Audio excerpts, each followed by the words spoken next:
નમસ્કાર મિત્રો, આપણે આજે આ વિડીયોમાં જોઈશું ગૂગલ ક્લાસરૂમમાં આપણે કેવી રીતે જોડાઈ શકીએ। ગૂગલ ક્લાસરૂમમાં જોડાવા માટેની બે રીત છે। આ વિડીયોમાં આપણે આ બંને રીત જાણવાના છીએ। ગૂગલ ક્લાસરૂમમાં જોડાવા માટે સૌપ્રથમ આપણી પાસે જોઈશે એક જીમેલ એકાઉન્ટ તથા આપણા મોબાઈલની અંદર ગૂગલ ક્લાસરૂમ એપ ડાઉનલોડ થયેલી હોવી જોઈએ। તો ચાલો આપણે જોઈએ ગૂગલ ક્લાસરૂમમાં કેવી રીતે જોડાઈ શકીએ। સૌપ્રથમ આપણે આપણા મોબાઈલમાં ગૂગલ ક્લાસરૂમ એપ ડાઉનલોડ કરીશું। અહીં તમે જોઈ શકો છો ગૂગલ ક્લાસરૂમ એપ ડાઉનલોડ થઈ રહી છે।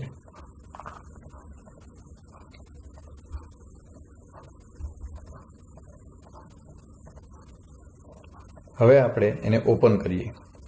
ઓપન કરતાની સાથે જ ગેટ સ્ટાર્ટેડ બટન પર ક્લિક કરવાનું રહે છે। ત્યારબાદ આપણને પૂછે છે કે તમારે તમારા મોબાઈલમાં રહેલા ઈમેલ એકાઉન્ટથી લોગિન થવું છે કે અન્ય કોઈ। હું અત્યારે મારા મોબાઈલના ઈમેલ એકાઉન્ટથી એમાં લોગિન થઈ રહ્યો છું। એને સિલેક્ટ કરી અને ઓકે પર ક્લિક કરીશ તો આપણે અહીં ગૂગલ ક્લાસરૂમ એપ ડાઉનલોડ કરી લીધી। હવે આપણે જોઈએ પહેલી રીત, જેમાં શિક્ષક તમને ઈમેલ દ્વારા ક્લાસરૂમ જોઈન કરવા માટેની લિંક મોકલે છે। તો તે માટે આપણે ઈમેલ એકાઉન્ટ ઓપન કરીએ અને તેમાં શિક્ષક દ્વારા મળેલ મેઇલને ખોલીએ, જેમાં જોઈન બટન પર ક્લિક કરવાથી આપણને ગૂગલ ક્લાસરૂમમાં જોઈન કરી શકાય છે। અહીં ઓપન વિથમાં આપણે ક્લાસરૂમ એપ સિલેક્ટ કરશું અને ફરી આપણું ઈમેલ એડ્રેસ પસંદ કરી ઓકે પર ક્લિક કરતા આપણે ગૂગલ ક્લાસરૂમમાં શિક્ષકે મોકલેલી લિંક દ્વારા જે તે ક્લાસમાં જોઈન થઈ શકીએ છીએ।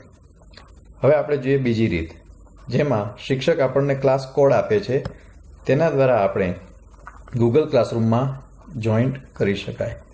તે માટે આપણે આપણી ગૂગલ ક્લાસરૂમ એપ ખોલી ત્યારબાદ તેમાં જમણી તરફ પ્લસ સાઇન રહેલી છે તેના પર ક્લિક કરવાનું રહે છે। અહીં કેટલાક ક્લાસ ઓલરેડી છે જે તમને દૃશ્યમાન થાય છે।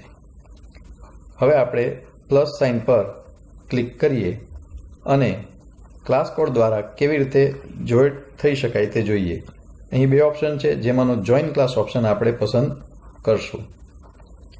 તરત જ આપણને ક્લાસ કોડ પૂછવામાં આવે છે। શિક્ષક આપણને વોટ્સએપ દ્વારા, ઈમેલ દ્વારા અથવા તો વર્ગખંડમાં બોર્ડ પર લખીને આ ક્લાસ કોડ આપી શકે છે।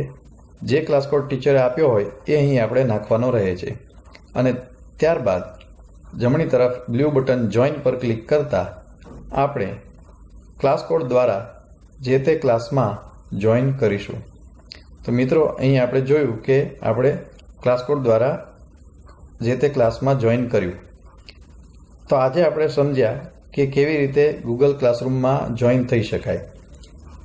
ગૂગલ ક્લાસરૂમમાં કેવી રીતે અભ્યાસ થઈ શકે તે હવે પછીના વિડીયોમાં તમને શીખવવામાં આવશે।